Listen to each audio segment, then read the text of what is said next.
Hey everybody, welcome to the Deluise book series channel. I'm Christina Kristinadeliuisc.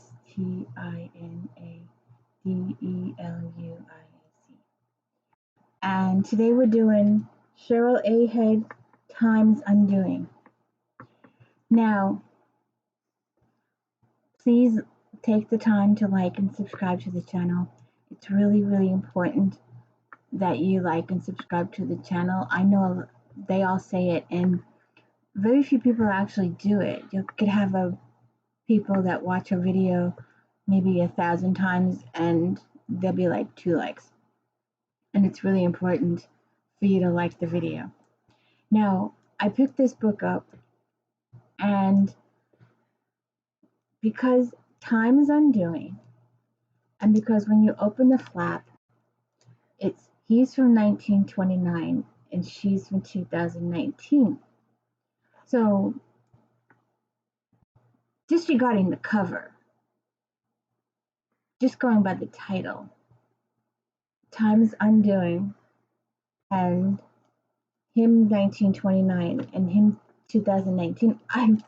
Don't ask me why, but I really, really thought this was a time travel book, a time travel, outlander time travel.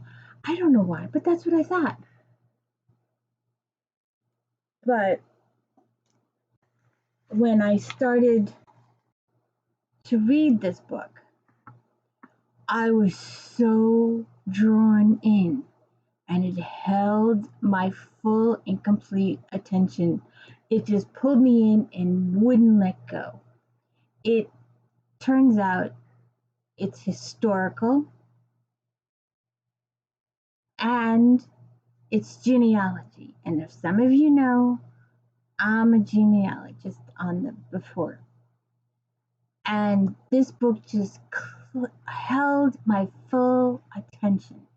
It is so riveting and it is so important. I highly, highly recommend that you read this book. Now, it turns out that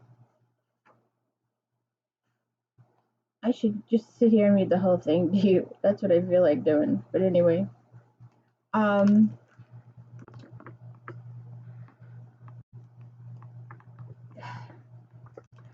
so it turns out that she's researching her great-great-grandfather or grandfather rather, and he was murdered in 1929, and she's researching it, and she discovers, yes, it's about Black Lives Matter, but it's more of a historical piece and rather complicated story. I'd like to talk to you about it in person, if you can spare me an hour. Well, I can't do it today, but how about tomorrow? I'm afraid I'll be knee-deep in the archives of the Awaken most of the day. Is it possible to meet Thursday morning? Wow, Awaken, you're really going back in time. Well, how about first thing tomorrow before you start with your research, say 8 o'clock, breakfast? I must have missed that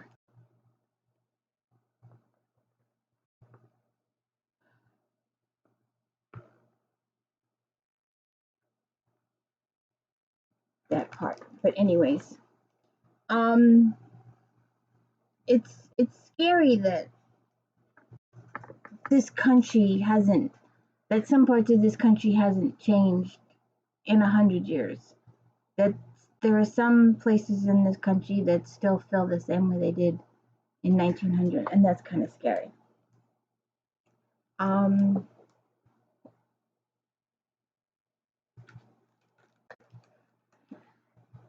With the beginnings of a headache, I scoop my notes into a folder, half fill a glass with red wine, and head off to bed to relax with a romance novel. Within a half hour, I abandon the escapism and return to my research file.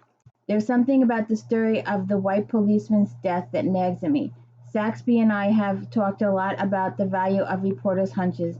He calls it his wait just a damn minute filling. I line up the stories on the bed to read again.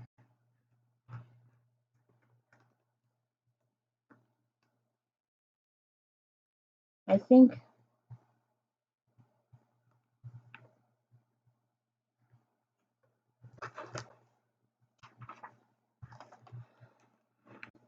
you'll be confronted by police, outside agitators, and some tight wingers looking to do us harm. The key is to stay calm and unified. Monica says this to the volunteers. We have a right to peacefully protest, but the moment there's violence, the police can and will move in. It's critical for us to focus on what's important. We're exercising our constitutional right, our First Amendment rights of peaceful protest against police brutality and racial injustice. That's what I keep in mind whenever someone tries to bait me. Again, she's, and it's hard because she's researching her family tree. She's researching her great grandfather or great grandfather. And all these people are getting upset that she's doing this. And someone tries to kill her a few times. And then they try to kidnap her. And it's like, why?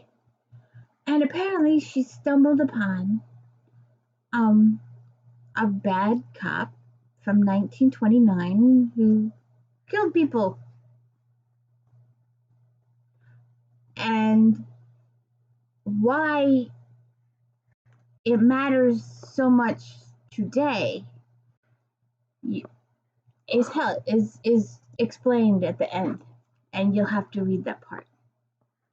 But she doesn't know these little pieces of information that explains it till the end, and then she gets some really fabulous documentation.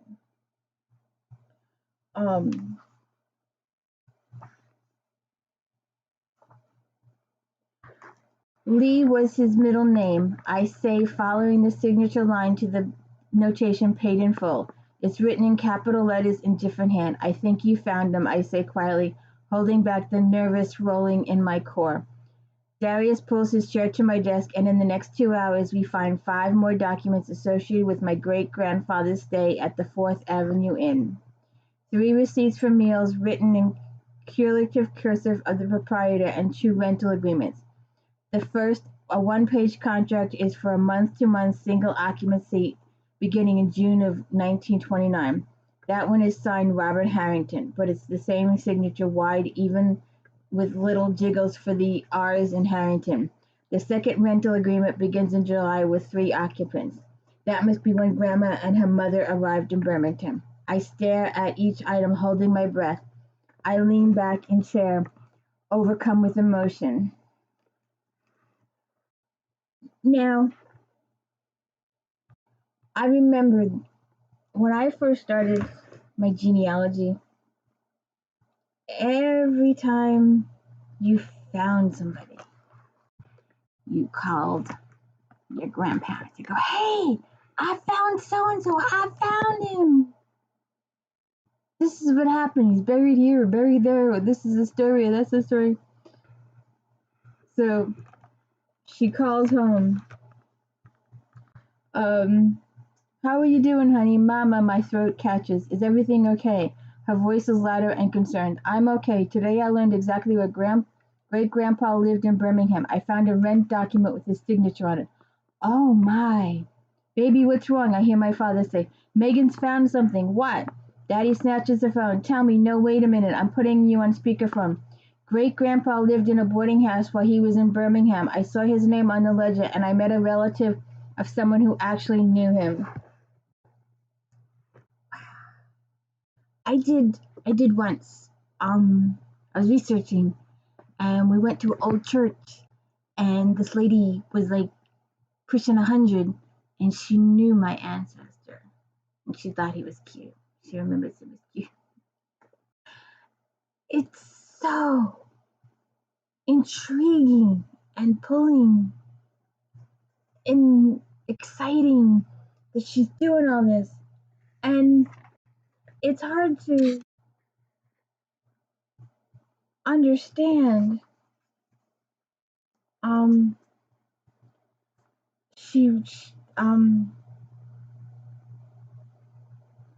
she gets people threatening her lives, and she's researching her family tree. She's researching her ancestor, and she stumbles upon this piece of information, and she's trying to put it all together.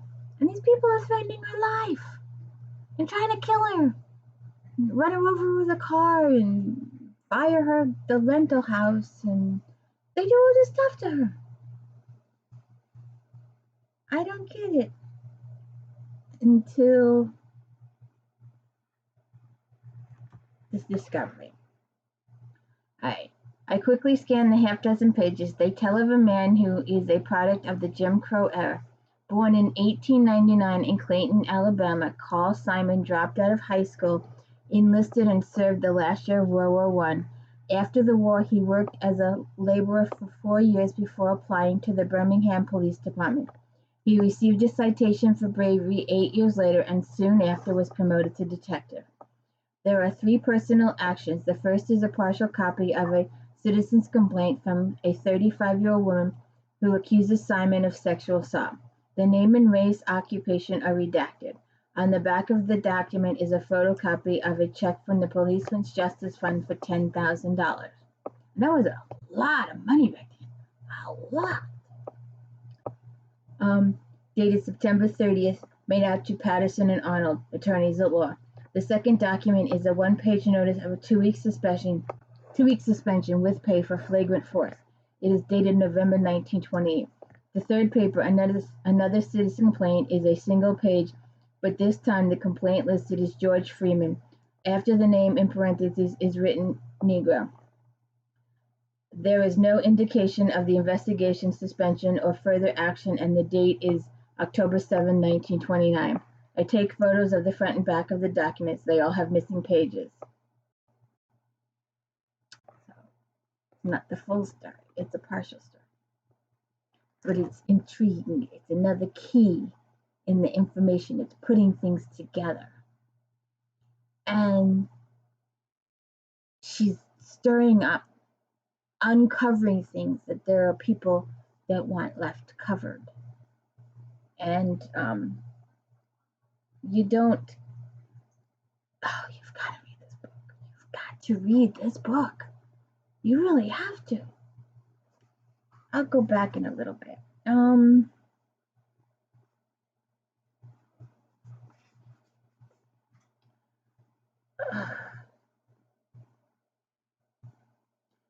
I've debated the point myself, but it's too much of a coincidence that an unsolved killing of a cop occurs within the same time frame as my great-grandfather's death.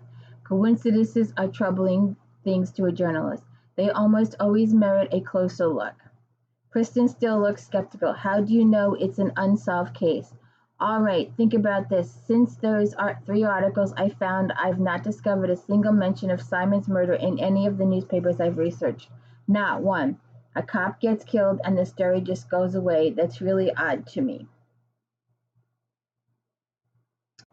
Cover up, maybe?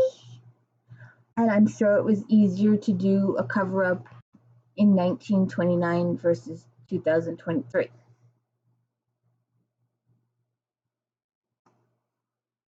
And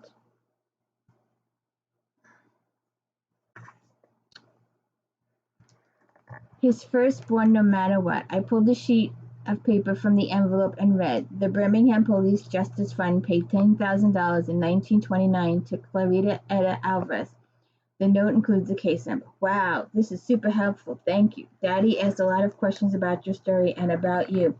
He's worried about you writing. I bet he's already had one of his people work up a dossier on you.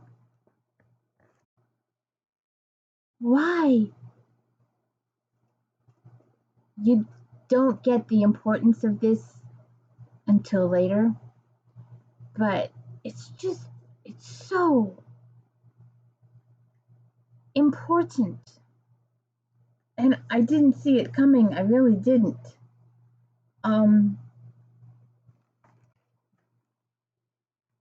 But this book is so awesome. It gave me chills. Uh, what are you working on, Kristen asked, sticking her head in the corral door. Following up on one of the men buried at the Evangelical Church Cemetery. That's where I was earlier. Do you think it's your grandfather? No, it's not him, but guess who the man's wife is? Who? Clarita Alvarez. That's the name my father gave it, Kristen says excited. The one who filed the complaint against your detective. Pieces fitting.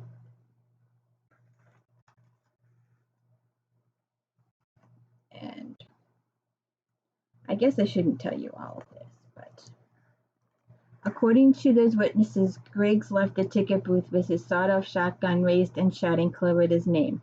When he saw two policemen fling his wife to the floor, he fired both barrels into the advancing line of blue uniforms. The police returned fire, striking Griggs and several other patrons. That assault prompted more gunfire in the dance hall. More pieces.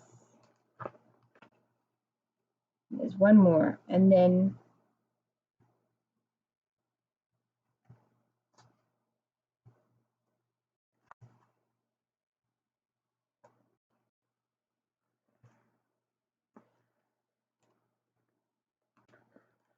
a bit achy, but not enough to be in the hospital. You should give this bed to someone who needs it. She's been attacked.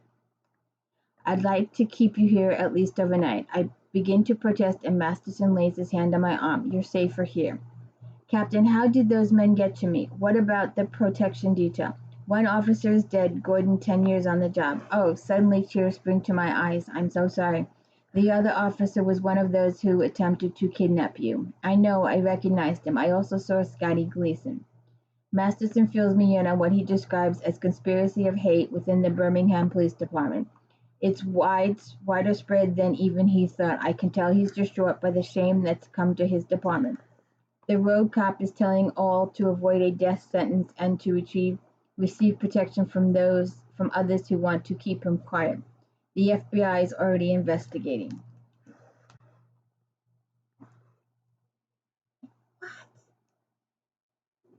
It's such an important book during this time.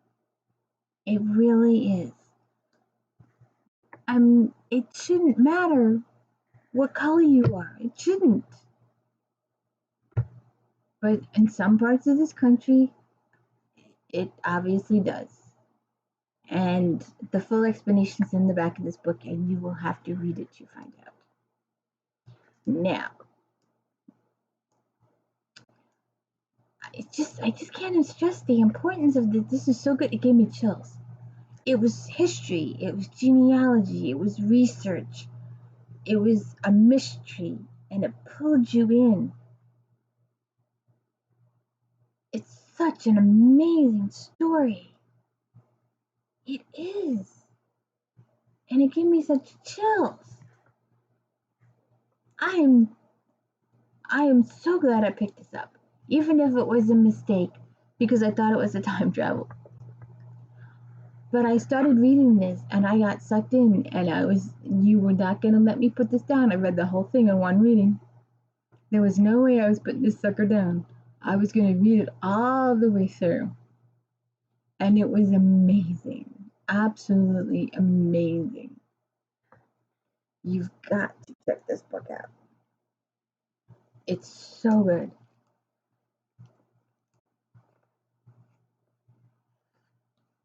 But a few other reporters are scattered throughout the bullpen, but the newsroom is quiet. I like it this way so I can order my thoughts. A lot of us work from home now, but today I'm giving a briefing on Black Lives Matter protests. I've been with the Detroit Free Press covering the Black Lives Matter movement since the Michael Brown shooting in Ferguson. I've built up a solid network of sources, which gives me both street cred with protesters and beat reporter chops at my job. The editorial meeting is in an hour, but first I need to call Grandma, who lives in an assisted living facility in Florida. After a squeal of excitement and a quick hello, she dives into our competitive political banter. Grandma has a voice and opinions, She likes using both to keep her mind sharp. You still writing about them riots? It's her opening gambit. Their protest, Grandma. I shake my head, a symbolic gesture that since she can't see me. Grandma owns a cell phone but has no internet or laptop. She watches no TV and listens to a single Christian radio station. My pastor says folks were looting and burning buildings. That's wrong. And it is. It's very wrong. I see no reason for it. The people looting are not protesters. These are legitimate social justice demonstrations. There is silence on the other end of the line. My mother's mother, Willie Mae Harrington McGrath, has been Black in America a long time. She's 92 and wields the number like a waving flag on the crest of a conquered hill. She's had the N-word flung at her as a child and adult, lived through the Depression, moved from the South to find the promised opportunities of the North, and married a soldier during World War II. Together they raised children with tough love. Grandma voted for Dwight Eisenhower, then shifted her political allegiance to John F. Kennedy. She wept over the murder of Martin Luther King and cried for joy at the election of Barack Obama. My grandmother holds fast to the beliefs of her Southern upbringing, which including a literal interpretation of the Bible and the power of redemption. How are you feeling today? I finally ask her. I'm 92 years old and so are all my organs. I don't go much on feelings. I called for a reason, I say. I was at a funeral last week and it made me think about what happened to your father. The story of my great-grandfather's death at the hands of police in 1929 fades in the telling with each passing year. Part fleeting history, part body memory, part family myth. It's a smattering of details carrying an equal authenticity and dread. A master carpenter, Robert Lee Harrington's skills garnered him a salary beyond a labored wages. Family law has it he bought a new car every year and dressed like a dandy. In the only photograph Grandma has of her father taken on his wedding day, his dark skin is radiant, he wears a flashy suit and cap, and his expression is one of pride and accomplishment. Great-grandmother sits by his side wearing a lacy flourish of a dress with white stockings and slippers. She's a 17-year-old girl who could pass for white. 2 years later in Birmingham, Alabama, great-grandpa was murdered by police. Maybe because of his wife's complexion, maybe his pride, or maybe it was something else. Something else.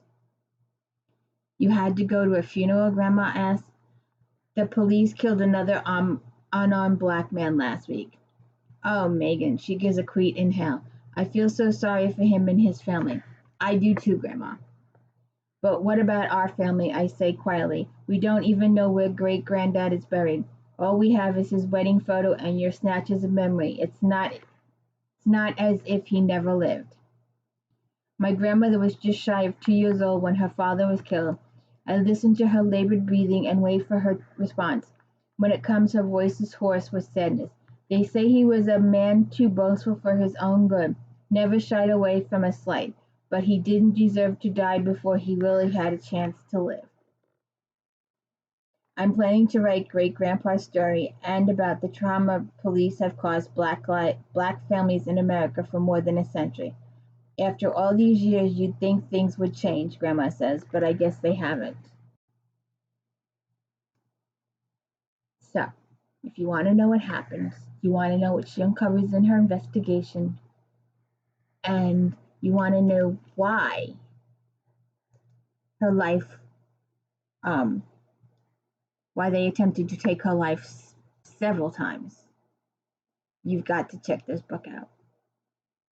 And this was just a really good, interesting, intriguing, draw you in story. It is really, really good. I can't say that enough. I'm glad I accidentally picked it up. I really am. I'm so glad that I picked it up and read it. And I'm glad it wasn't a time travel story, although I do like those. But you've got to check this out. It's a really good story. And please show me some loving by liking and subscribing my channel. It means a tremendous lot to me, please. I, I, I need more people to watch my videos too, so if you could spread it around Instagram and TikTok and all those things I have no clue about, it would be helpful. Please like and subscribe my channel. Thank you so much. And please read this book. This book is just awesome. I'm just going to have to spread the word. I don't really know how to, but I'm going to try. Thank you.